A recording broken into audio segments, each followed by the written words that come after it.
జై బజరంగులందరికీ welcome to the day 19 video of road to 10K series. Morning లేచిన వెంటనే అద్దంలో ముఖం చూసుకుంటే ఆ గ్లోనే వేరు. అసలు హీరో కన్నా మనం డామినేట్. ఈ రోజు మార్నింగ్ లేచి బ్రష్ అయితే కంప్లీట్ చేసి ఒక ప్లేస్ కి అయితే వెళ్ళాం. అక్కడైతే నాకు ఎగ్ దోశ అనేది చాలా ఇష్టం. మీరు కనుక కేఎల్యూ స్టూడెంట్ అయితే ఈ ప్లేస్ లో మీకు కన్ఫర్మ్ గా తెలిసి ఉంటుంది. ఇక్కడ డబుల్ ఎగ్ దోశ అయితే ఎంతో బాగుంటుంది. ఈజీగా 2-3 అయితే ఈజీగా లాగించవచ్చు. దోశలో ఎగ్ తో పాటు కారం పొడి కూడా వేస్తాడు. అండ్ టేస్ట్ అయితే అదే. అలా వేడి వేడి దోశలోకి పల్లి చట్నీ ఇంకా అల్లం చట్నీ తింటే సెట్. నిన్న వెల్లుల్లిపాయ ట్రై చేశాం కదా, ఈ రోజు కూడా ట్రై చేసిన, నాకైతే నచ్చలేదు టేస్ట్. నిన్న ఫిట్ చెక్ బాగుందని చెప్పి మా ఫ్రెండ్ గారు అంటే ఈ రోజు కూడా ఫిట్ చెక్ చేశా.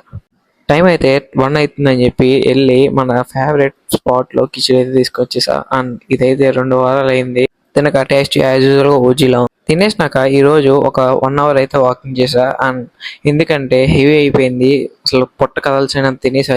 ఈ రోజు కూడా వేడి చేస్తుందేమో అని చెప్పి సబ్జా వాటర్ తాగా. అండ్ ఈ రోజు కూడా నాకు ఎక్కలేదు, ఎందుకో నాకు ఏదో మీరు ఎర్లీ మార్నింగ్ స్పోర్ట్స్ తినండి, ఈవినింగ్ అట్లా తినకండి, ఎందుకంటే డైజెషన్ అవ్వ స్పోర్ట్స్. మన రూమ్ లో వాషింగ్ మిషన్ ట్రబుల్ ఇచ్చిందని చెప్పి క్రోమాకి అయితే వెళ్ళి సర్వీస్ కంప్లైంట్ అయితే ఇచ్చాం. అండ్ వాళ్ళైతే వస్తుంటే 17 Pro అయితే కనిపించింది క్రోమాలో. అండ్ ఇదైతే నా ఫేవరెట్ కలర్ ఆరెంజ్. మీరు స్పీడ్ గా లైక్లు షేర్లు చేస్తే మనం కూడా ఇలాంటివి చాలా కొందాం. ఈ రోజు డిన్నర్ లోకి చపాతి ఇంకా ఆలు కుర్మాతో అయితే ఈ రోజు డిన్నర్ అయితే కంప్లీట్ చేస్తాం. యాజ్ యూజువల్ గా 10K స్టెప్స్ ఉంటాయిగా, అది అయితే ఈ రోజు కంప్లీట్ చేస్తాం. అండ్ అది కూడా గ్రిప్పింగ్ చేస్తూ